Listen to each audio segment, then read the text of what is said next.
আজ আবার চলে আসলাম আমার আবুল ভাইয়ের সবজির প্রজেক্টে। মাঠ একেবারে ফাঁকা, আগে যা ছিল সব ওঠানো শেষ, এখন আবার নতুন করে লাগানো হবে, এই জন্য প্রস্তুতি। এগুলো ক্ষেত। আসসালামু আলাইকুম ভাই। আমি আজ ফোন দেয়নি, সরাসরি চলে আসলাম। সাদা শাক এগুলো কি লাগাইছেন? লাগাবেন না? এগুলোই নতুন করে ভেন্ডি লাগানো হচ্ছে। এই ভেন্ডি গাছ, শুনশান পরিবেশ, ফসল কেবলে ওঠা ওঠা মুখ। শাক কি সব বাদ নাই? এসব বাদ নষ্ট। আবুল ভাই আছে লেবার সংকটে। আবুল ভাই কাজের লোক নেই। পেয়েছেন? কবে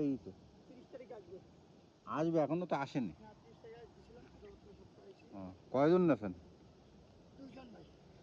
যাক, আবুল ভাই আছে আলগা গায়ে, এই জন্য খুব একটা ক্যামেরায় নিয়ে আসছেনি। খুব ভালো মানুষ, পাবনার বাসিন্দা, অনেক বড় প্রজেক্ট, কিন্তু লোক নেই। লোক না থাকার কারণে দেখেন সবজিগুলো সঠিক পরিচর্যা করতে পারেনি। কিছুটা ধরা যায় যে লসের মুখে।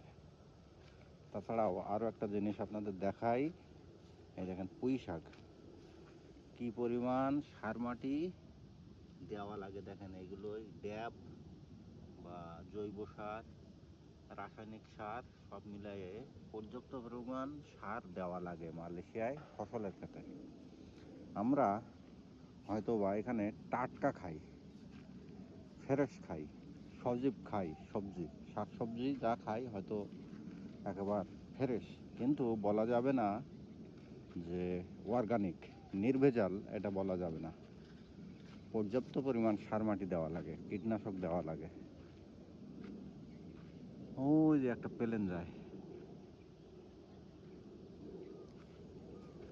যাই হোক, সার দেওয়া লাগে পর্যাপ্ত পরিমাণ, কীটনাশক, কিন্তু হয়তোবা খাওয়া হয় গাছ থেকে উঠায়ে।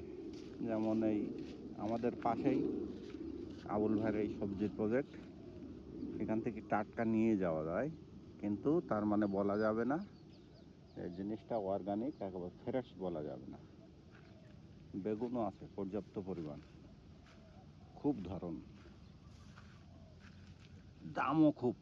এই মুহূর্তে কয়েকদিন আগে যে বন্যা হয়ে গেল মালয়েশিয়াতে, 2 সপ্তাহ পর পর 2 দিন একেবারে একতলা বাড়ি পর্যন্ত ডুবে গেছিল। সেই বন্যার প্রভাব এখন পাওয়া যাচ্ছে। শাকসবজির দাম খুব। মনে করেন যে বেগুন বা যে কোনো সবজি বাংলা টাকা যদি হিসাব করা হয়, 150 টাকার নিচে কোনো সবজি নেই। তা আবুল ভাইয়ের সাথে একটু আলাপ করি। আপনারা ভালো থাকেন। বরাবরই কোথাও যাওয়া হচ্ছে না, এই জন্য ভিডিও করা হচ্ছে না। তো পরে হবে ইনশাল্লাহ, একটা সময় একটু সময় সুযোগ পেয়ে নেই।